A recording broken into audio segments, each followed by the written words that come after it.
Bueno, acá estamos comenzando con la unidad de dinámica, ¿sí? En realidad, mejor dicho, con el estudio de las interacciones.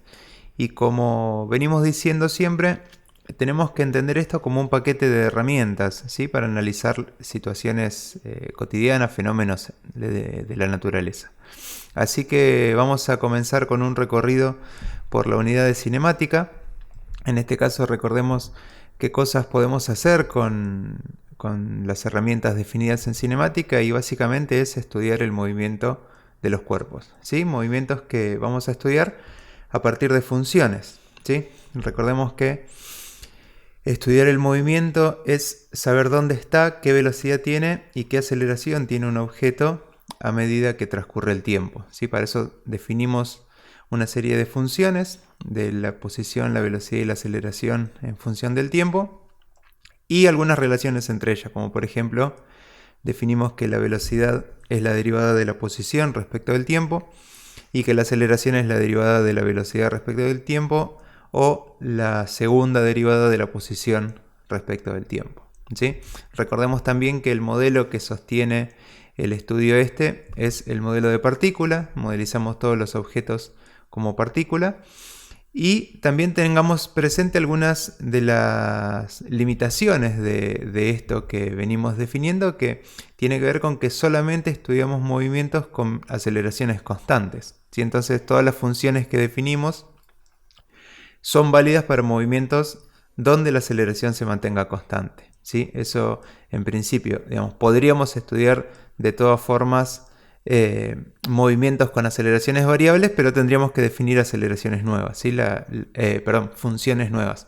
Las funciones con las que trabajamos en la unidad de cinemática solamente son válidas para movimientos con aceleración constante.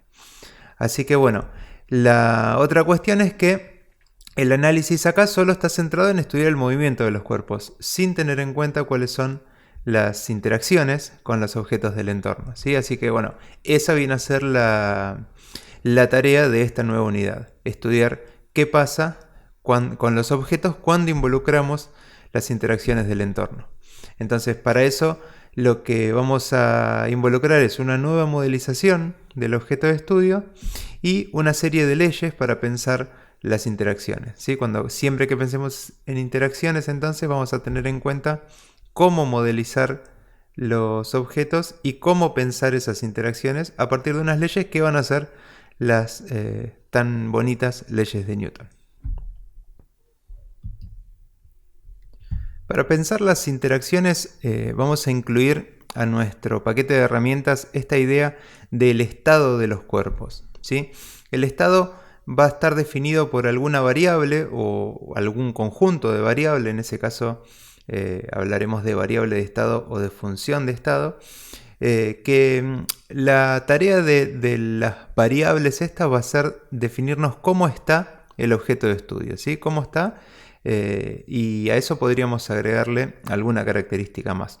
Digamos, cómo está cinemáticamente, cómo está dinámicamente. Bueno, veremos las distintas alternativas a cómo interpretar esta pregunta y por lo tanto a cómo responderla, ¿sí?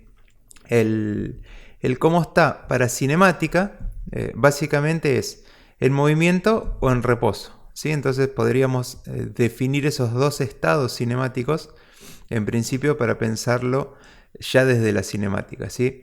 No hablamos de estado cinemático nosotros, pero ahora que vamos a incluir esta idea del estado, está bueno pensar hacia atrás cómo sería la idea de estado cinemático, ¿sí? Entonces vamos a definir el estado cinemático como de reposo o de movimiento, ¿sí? Recordemos que el movimiento depende del marco de referencia respecto del cual lo estemos analizando. No hay un movimiento absoluto como ya hemos discutido en su momento, sino que siempre el movimiento será relativo a un objeto que definamos como marco de referencia.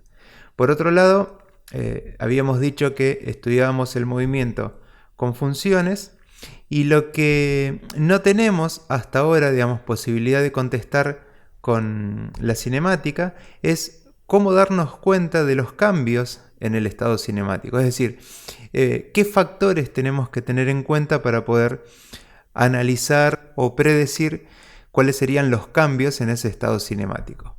Para eso vamos a tener que estudiar las interacciones del objeto de estudio con otros objetos del entorno. ¿Sí? Entonces ese es el cambio más importante que viene en esta unidad de el estudio de las interacciones de dinámica, que vamos a dejar de centrar el análisis exclusivamente en qué le pasa al cuerpo y necesariamente vamos a tener que pensar la relación del objeto con otros elementos de su entorno. ¿Sí? Entonces, bueno, pensar las interacciones implica desarrollar todo el marco teórico que corresponde a la dinámica, ¿sí? Entre ellos las leyes de Newton.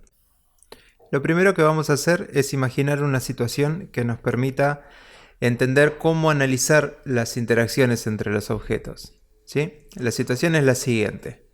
Corre el año 2018, se celebran los Juegos Olímpicos en la ciudad de Florencio Varela y te toca participar de una disciplina que se llama parala de pechito, que consiste en animarse a soportar el impacto de algunos objetos de distintos tamaños a distintas velocidades, ¿sí?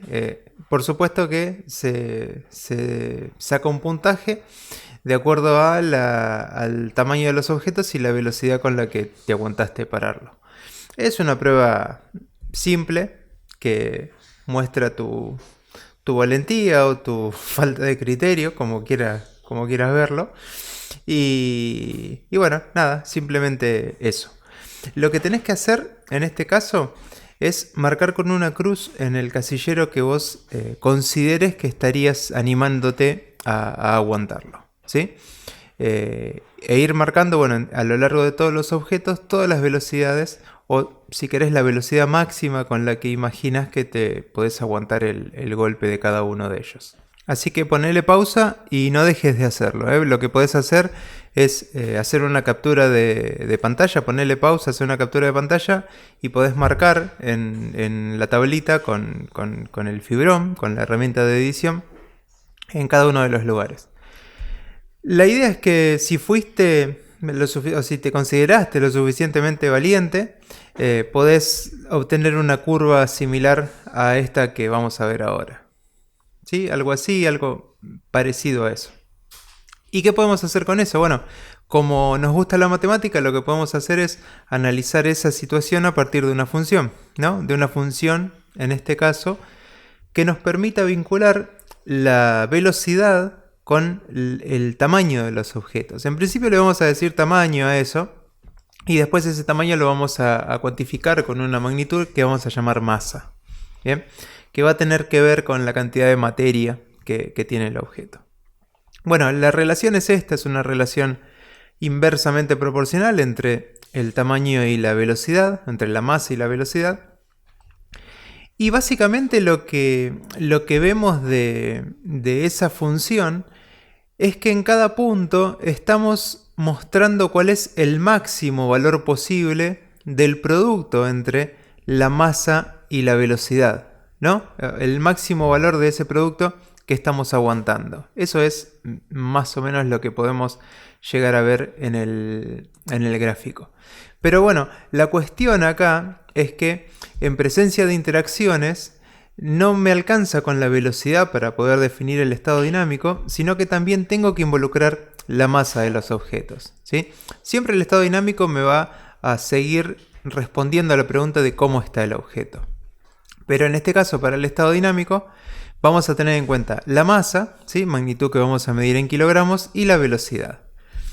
La relación entre estas dos magnitudes va a definir la nueva función de estado, que va a ser la cantidad de movimiento. La cantidad de movimiento es una magnitud que obtenida del producto entre la masa y la velocidad, ¿sí? De un escalar por un vector.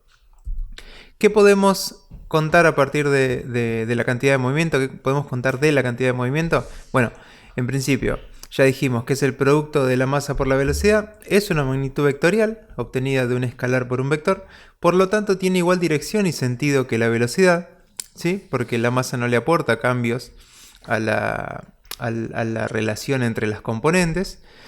Se mide en kilogramos por metro sobre segundo o newton por segundo, que es otra posibilidad que tal vez aparezca, digamos, sea más utilizada cuando veamos impulso cuando nos metamos con la parte de procesos mecánicos. Y que, al igual que la velocidad, depende del marco de referencia, ¿sí? Porque la velocidad depende del marco de referencia. Entonces, que un objeto tenga o no tenga cantidad de movimiento dependerá del marco de referencia respecto del cual lo estemos analizando. Pero al ser un vector, también depende del sistema de coordenadas, ¿sí? Porque los signos de las componentes del vector van a depender del sistema de coordenadas. Así que bueno, eso es un poco un resumen para tener una idea de las características de esta nueva magnitud que es la cantidad de movimiento. Y volviendo a la pregunta de cómo está el objeto, a cuál es el estado dinámico posible, cuáles son los estados dinámicos posibles del objeto, lo que tenemos es que si la cantidad de movimiento es constante, vamos a decir que el objeto está en equilibrio. Y si la cantidad de movimiento es variable con el tiempo, el objeto va a estar, no va a estar en equilibrio, ¿sí? Así de originales somos para ponerle nombre, para clasificar las situaciones. Entonces teníamos como posibles, recordemos, como posibles estados cinemáticos, reposo o movimiento, como posibles estados dinámicos, equilibrio o no equilibrio.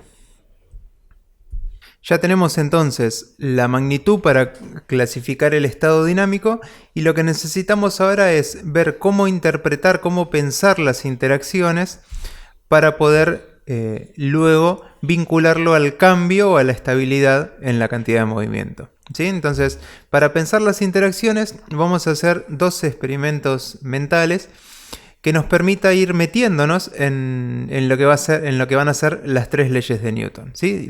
Que nos permita de alguna manera definir de alguna forma sencilla, llegar a entender lo que nos van a plantear las leyes de Newton. Entonces, la situación 1 es una situación no muy difícil de imaginar. Imagínate un asteroide en el espacio moviéndose con velocidad constante en el medio de la nada, sin posibilidad de interactuar con nada, en principio. Entonces, definir un marco de referencia que vos quieras, posible, ¿no? Respecto al cual el asteroide esté con velocidad constante, y la pregunta es, ¿qué tenés que hacer o qué tiene que pasar para que ese asteroide continúe moviéndose con velocidad constante? La situación 2 es algo más cotidiano. Estás en el mercado empujando un carrito, ese carrito se mueve con velocidad constante y la pregunta es, ¿qué tenés que hacer o qué tiene que pasar para que ese carrito continúe moviéndose con velocidad constante? Entonces la tarea va a ser que pienses y escribas, no te olvides de escribir cada una de las respuestas, escribirlo te va a permitir de alguna manera reelaborar lo que pensabas, darle forma, ¿sí? Terminar de convencerte.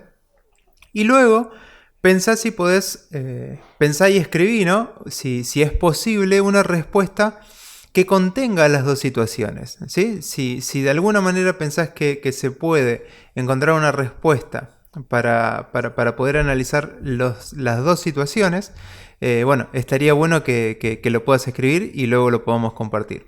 Así que bueno, este va a ser el trabajo que va a quedar como tarea para poder luego empezar a analizar las leyes de Newton.